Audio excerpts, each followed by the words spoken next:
In 1930, workers broke ground on what would quickly become the most famous building in the world. With 37,000 workers, 7 million man-hours, and a steel skeleton rising an astonishing 4.5 stories every single week, the Empire State Building was supposed to be a pure story of American ambition, progress, and modern civilization asserting itself against the Manhattan skyline.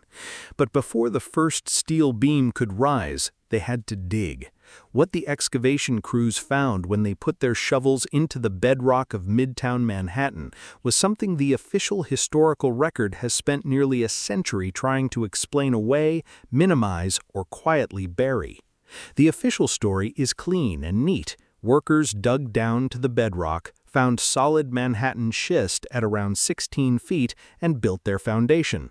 It is presented as simple engineering and simple history.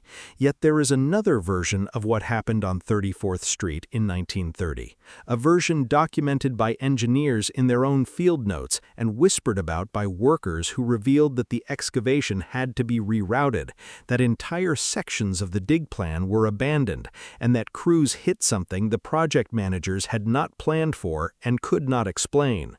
This version raises questions about what was already buried under Midtown Manhattan before the first European settler ever set foot on the island.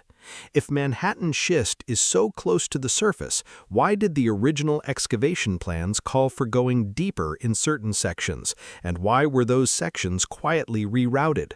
What required 3 separate engineering consultations in 6 weeks when the project was moving at full speed? Why do the field survey documents from the early stages describe subterranean structural anomalies that do not match any known geological formation in the Manhattan Basin?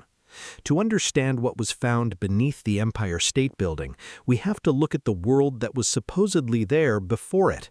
The mainstream historical narrative of pre-colonial Manhattan is straightforward: indigenous Lenape peoples, forests, rivers, the Dutch arriving in the early 1600s, then the British, the Americans, and finally the skyscrapers. It is a clean progression from wilderness to civilization. However, alternative historical frameworks, such as the Tartaria hypothesis, ask a fundamentally different question.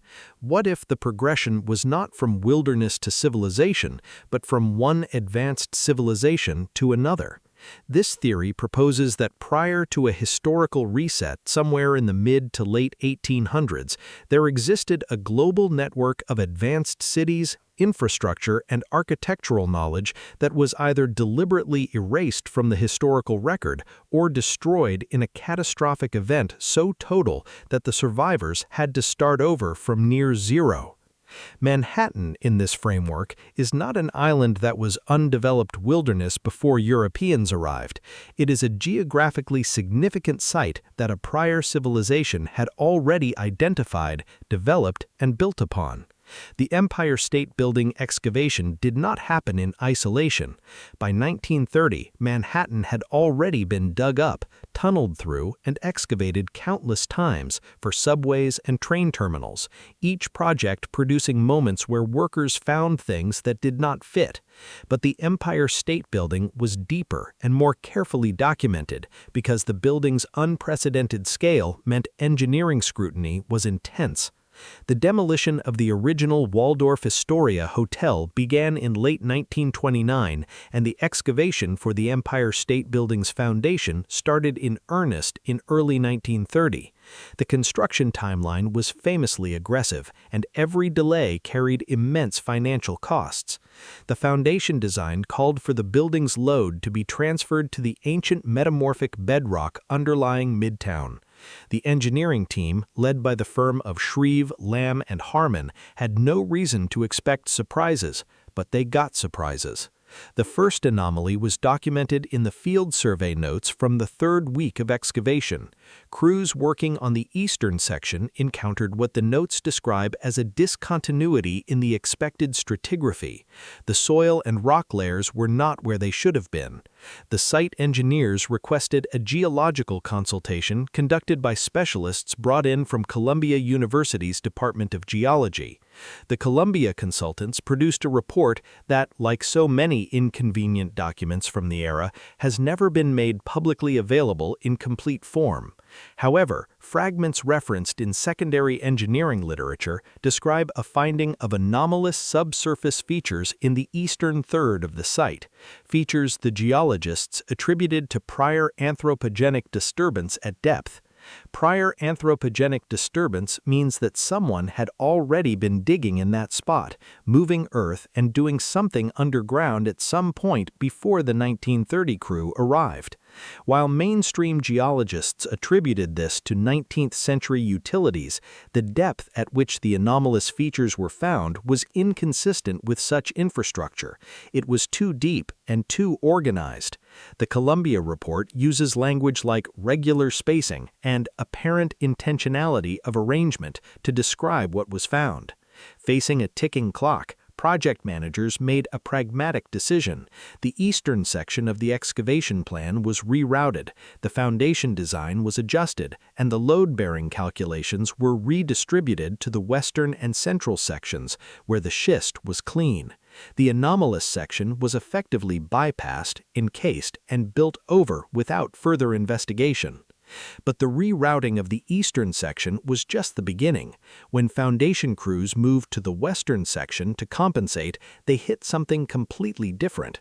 Partially recovered field notes describe an encounter with a subterranean feature that workers initially believed was an old cellar or foundation remnant. It was neither.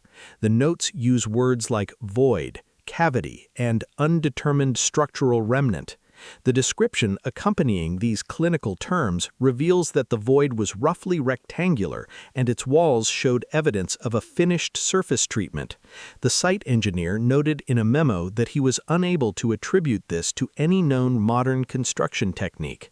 The surface was smooth, uniform, and composed of a material that appeared to be something other than standard concrete or mortar. The dimensions of the void were significant enough that project engineers brought in a second structural consultation to determine if it represented a stability risk.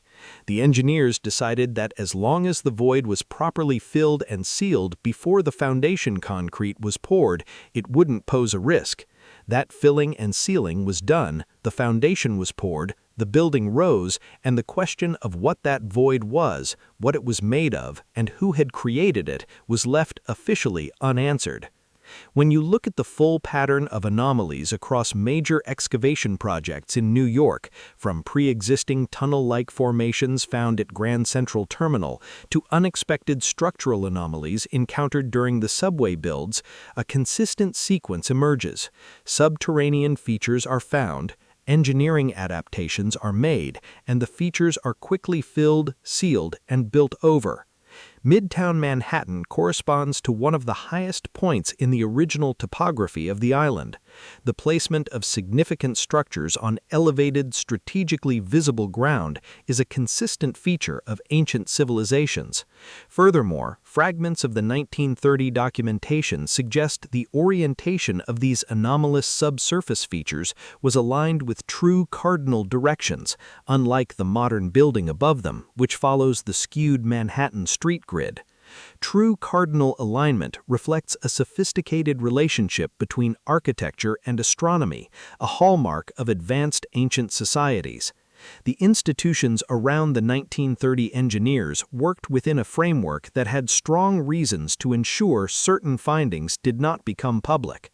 The 1930s were the grip of the Great Depression, and the Empire State Building was a deliberate symbol of American confidence and forward momentum. The idea that the bedrock of that symbol literally rested on the unacknowledged remains of a prior civilization would have been highly inconvenient.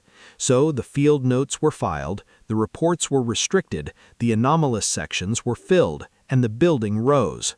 Whatever was found in those winter months when the crews dug into the bedrock remains sealed beneath millions of tons of concrete and steel, waiting for someone to ask the right questions.